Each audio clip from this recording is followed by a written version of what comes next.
એકદમ ખુલ્લો જ છે અને આ જે સરકારને બદનામ કરે છે એ તદ્દન ખોટું છે. સરકારી કચેરીઓમાં જે આપું છું ને એ પણ ખોટું છે. સરકારને એક બદનામ કરવા માગે છે અને મને બદનામ કરવા માગે છે અને મને વારંવાર ધમકીઓ આલે છે. મા બૂન હોમી ભૂંડી ગાળો બોલે છે અને મને મારી નાખવાની પણ ધમકીઓ આલે છે. અને આ સરકારને ખોટી રજૂઆત કરી અને ખોટું ન્યૂઝ ઉપર આલી અને આ સરકારને એક તંત્ર રચી અને આ બદનામ કરવા માગે છે. અને જે આ પાણીની વાત કરી એ પાણી પણ આ સરપંચ આવ્યા પછી વર્ષોથી યોન શકલ્યો નથી. આ સરપંચ આવતા હાથી પહેલો જ પ્રશ્ન આ પાણીનો યોને પૂરો કર્યો અને તોય પંચાયતને બદનામ કરે છે. જે છોકરાની વાત કરે છે કવરનવર જવા નહીં દેતો અને બોલે છે એ પણ ખોટી વાત છે. આગળ જે પગદંડી સરકારની હતી, સરકાર ફાળવેલી હતી પગદંડી, એના ઉપર હોને જ હોમાવાડે જ દિવાલ કરી છે. અને હાલ મારા પોતાના સર્વે નંબરમાં થઈ અને મોટા ગામમાં શાળા છે, શાળામાં જઈશું છોકરો. અને મને અહીંયા પણ મારી પોતાના ખાતાની જમીનમાં જઈ અને જે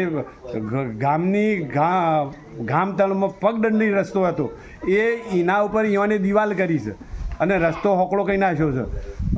રસ્તો હબડો મૂક્યો નહીં અને બે ગલી જેવું કરી નાખ્યું છે.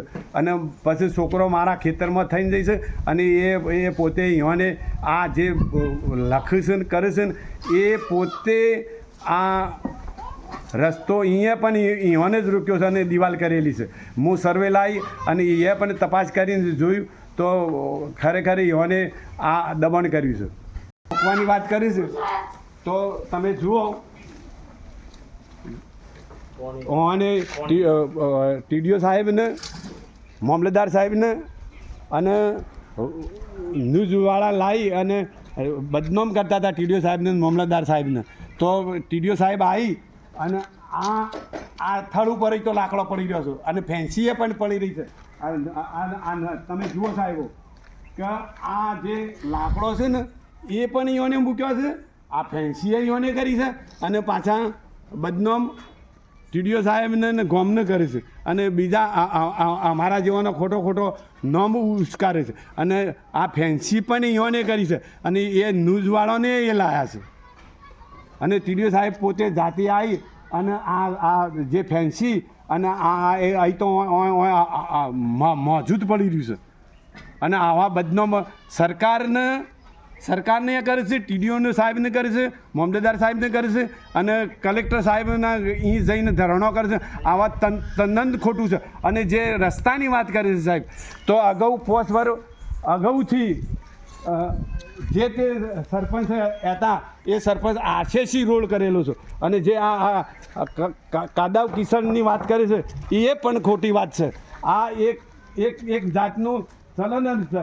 અને આ જુઓ સાહેબ આ ગામનો આ રસ્તો આરસીસી છે કે શું છે, જે ગામતળ છે એ અગાઉથી આરસીસી રોડ અગાઉના સરપંચો કરેલા છે. અને આ સરપંચને આ પંચાયતને પણ બદનામ કરવા માગે છે. આ બધું તદ્દન ખોટું છે. અને તેથી જ તમારે સાહેબ જોવું હોય તો મારા ઘર ઉપર કમ્પ્લીટ સીસી કેમેરો મૂકેલો છે. એ કેમેરો ખોલી અને 6 મહિનાની 12 મહિનાની 3 મહિનાની વાતો કરી સાહેબ. તો આ સીસી કેમેરો ખોલી અને તપાસી અને આ સચ શું છે અને હાસું શું છે એ પણ તમે સાહેબ આ તમે જોઈ શકો છો.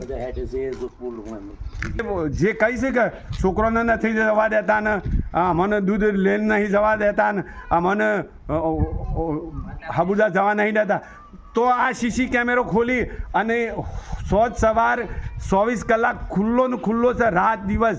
અને આવા બદનામ કરવા માટે સીસી કેમેરો હોવાના માટે જ હું મૂકેલો છે 12 મહિના અગાઉથી કે આ ખોટું આવી રજૂઆત કરે છે ને એટલે આ સીસી કેમેરો પણ તપાસો કે આ ખરેખર હકીકત આ અવર જવર બંધ કર્યો છે કે રસ્તો બંધ છે એ પણ તમે તપાસી જુઓ છો. અને એક આ સરકારને અને કલેક્ટરને, મામલતદાર સાહેબને અને ટીડીઓ સાહેબને આ સરકારને બદનામ કરવા અને અમારા જેવા માણસોને બદનામ અને આ પંચાયતને બદનામ કરવાનું એક આ સલંદર રસી અને વારંવાર ન્યૂઝવાળાને અહીંયાના મળતિયા ન્યૂઝવાળા લાવી અને આ બધું આ રીતે ખોટું આપી અને એક નાટક ઊભું કરે છે. તો મારી આ માલિકીનો સર્વે નંબર છે અને આ માલિકીમાં ઘર કરેલું છે ને ઘરના આગળ ઢાળ્યું છે ને ઢાળ્યા પછી થઈને અવર જવર કરે છે, કોઈ રોક્યું